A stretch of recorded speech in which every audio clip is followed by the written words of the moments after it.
At times, I don't think you believed in me, so I came here to say I'm more than what you think of me as. Not to grieve or participate in. All right, y'all, welcome back. We're in Unit 15.3 here.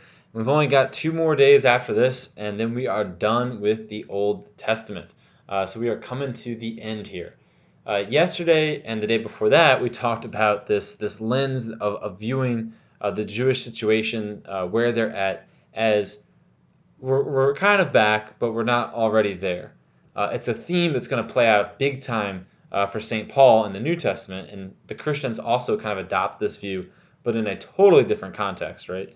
But right now, the Jewish people understand themselves, again, as God's people with a specific mission that is not yet completed. And start looking ahead to, well, who's going to complete this mission? How will all of these things be fulfilled? We thought it was going to be with David. We thought it was going to be maybe when we returned back from Babylonian exile to the Promised Land. Things haven't gone well, but they're sort of hopeful. And then boom, another bad thing happens. What is that? Well, you can see probably on the screen already. I've already given it away.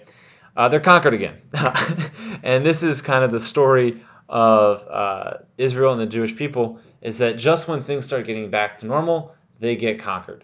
And this time it's at the hands of the Greeks. So you probably heard of this guy, Alexander the Great.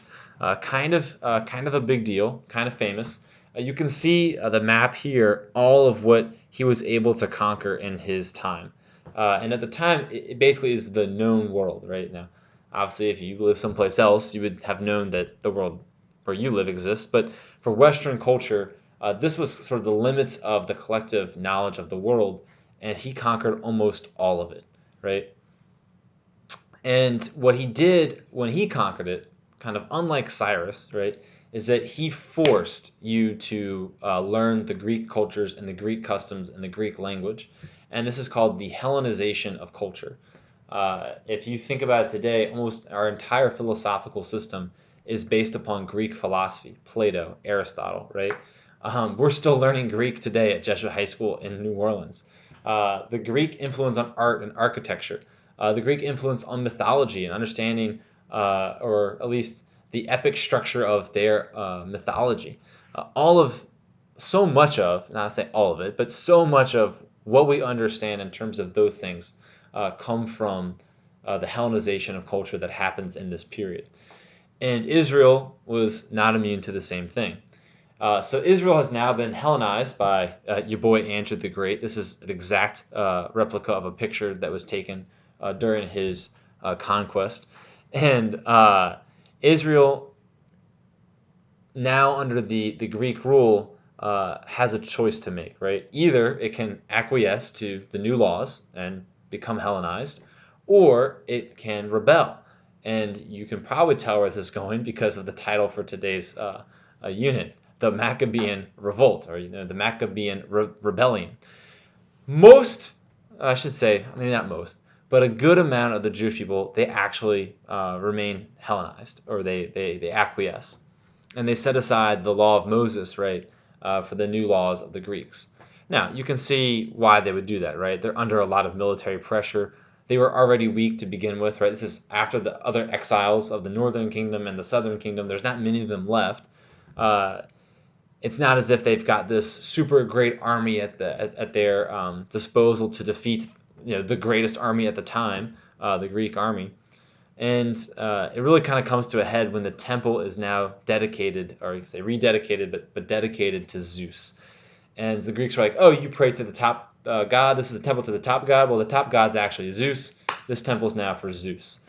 And it was even some of the top Jewish people, those rich Jews that we talked about the other day, that were benefiting from this. And so they were selling off the position of being high priest. They were basically in the pockets of the Greeks, and they were getting richer and more powerful by kind of selling out God and joining with the Greeks. But this didn't sit well with everybody. And a couple of these people decide, you know what? We're not giving in.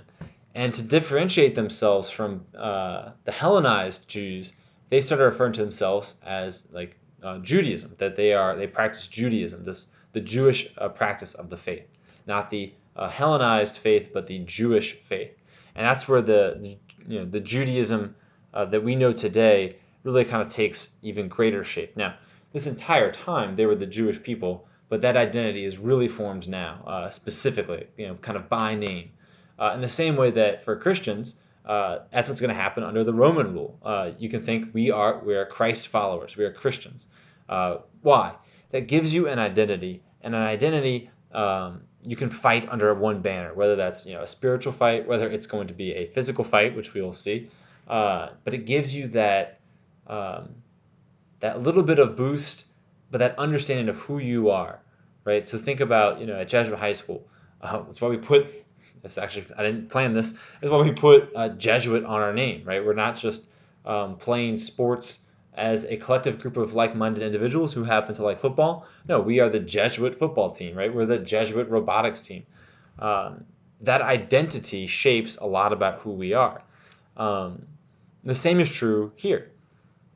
And the price to pay was death, right? That if you did not follow these laws, you would be put to death. And what this group of people do is they're going to follow this guy, Judas Maccabeus, who's going to lead them in a revolt. That's what we're going to talk about tomorrow.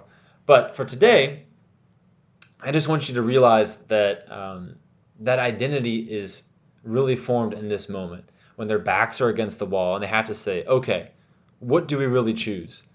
And they decide we would rather choose death and follow God than to choose life and live a lie. And this is the same choice that is presented to us every day. So we've been talking about this idea that Israel is a microcosm of the human story.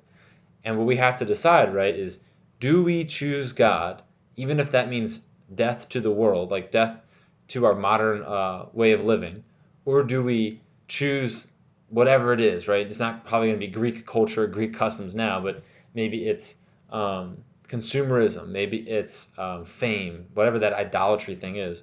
Do we choose that instead? And we like to believe, I think a lot of times, that we would be like these people and choose God. And that would be our identity. But we know the story, right? We know how often we choose the other thing.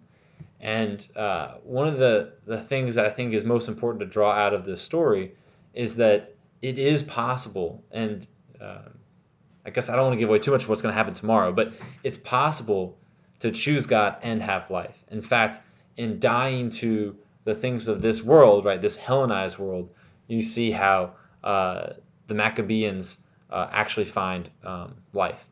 So I don't want to give away some of the things for tomorrow, so we're just going to leave it right there. Don't forget to answer the end questions, and I will see you guys in the next one.